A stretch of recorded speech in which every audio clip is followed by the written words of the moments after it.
question is raised to you as a citizen of India.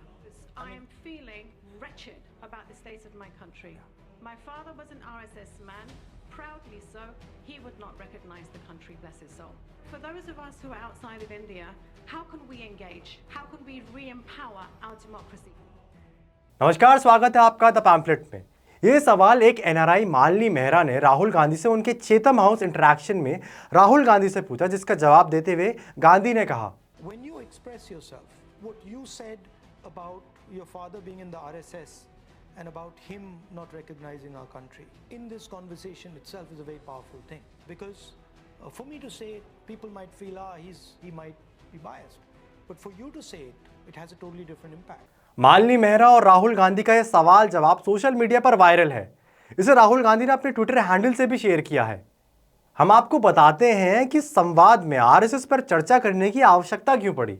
आखिर ऐसा क्यों है कि लंदन में भी राहुल गांधी का काम आरएसएस की चर्चा के बिना नहीं हो सकता। आरएसएस यानी राष्ट्रीय स्वयंसेवक संघ को लेकर कांग्रेस या गांधी परिवार की नीति पहले से ही स्पष्ट रही है। राहुल गांधी जो बातें आज संघ को लेकर कहते हैं, वो बातें नेहरू और इंदिरा अपने एक्शन के जरिए कर चुके हैं।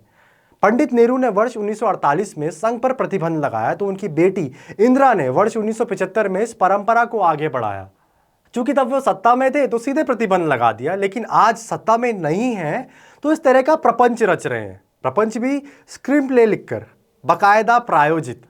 जी हाँ, प्रायोजित इसलिए क्योंकि जिस महिला के सवाल को एक आम एनआरआई का सवाल बताकर दिखाया गया और आरएसएस के साथ भारत की छवि खराब करने की कोशिश की गई, वो मालिनी मेहरा राहुल गांधी के इकोसिस्टम का ही हिस्सा नजर आती हैं। मालिनी नाम से भारतीय हैं और वर्षों से लंदन में रहती हैं। दुनिया भर में कई एनजीओज और संस्थानों में काम कर चुकी हैं। तो सवाल यह है कि वे भारत से कैसे जुड़ी हैं। दरअसल मालिनी का भारत से जुड़े रहने के पीछे विशेष प्रयोजन है, इसलिए उन्होंने रास्ता निकाला पर्यावरण के नाम पर एक्टिविज्म करने का, यानी क्लाइमेट एक्टिविस्ट। आजकल क्लाइमेट का उद्योग वैसे भी उफान पर है। ग्रेटा थनबर्ग तो आपको याद होगी, बस उन्हीं के उद्योग में काम करने का फैसला किया है मालिनी ने। मालिनी मेहरा ने सेंटर फॉर सोशल मार्केट्स नामक संस्था का गठन किया। इस संगठन का सबसे दिलचस्प पहलू यह है कि इसकी फंडिंग यूरोपियन यूनियन से होती है। मालिनी मेहरा की एनजीओ सीएसएम को यूरोपियन यूनियन से संचालित होने वाले संगठन फेयर ट्रेड से भी करोड़ों रुपए मिले हैं।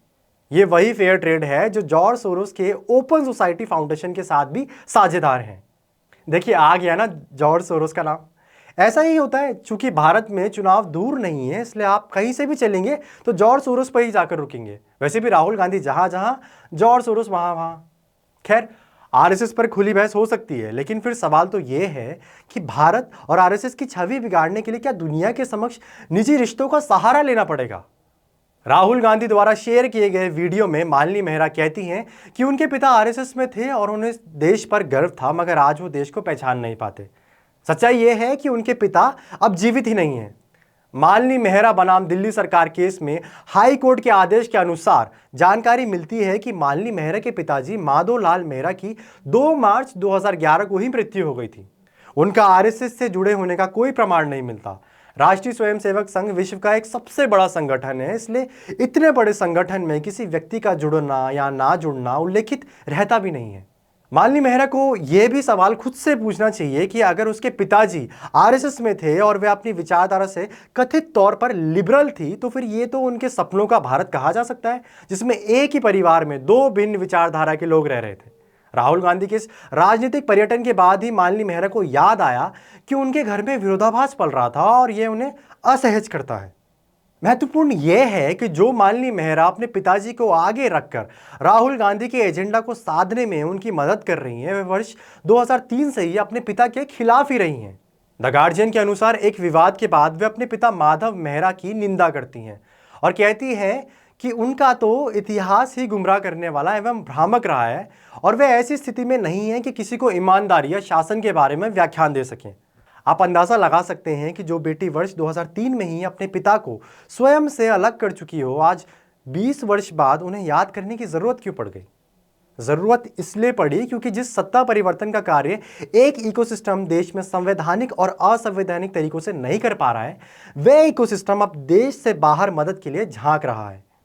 इकोसिस्टम संघ के खिलाफ इसलिए भी रहता है क्योंकि राष्ट्र निर्माण हो या देश में कोई भी आपदा राहत कार्य, संघ की भूमिका इसमें हमेशा अहम रही है। क्या इसलिए राहुल गांधी राष्ट्रीय स्वयंसेवक संघ को खत्म करने का सपना देख रहे हैं? शायद राहुल गांधी संघ को अपने सबसे बड़े राजनीतिक विपक्ष के रूप में देखते हैं, इसलिए इस लड़ाई को लड़ने के लिए वे सभी मर्यादाएं तोड़ने के लिए तैयार हैं। जुड़े रहिए द पैम्पलेट के साथ। धन्यवाद।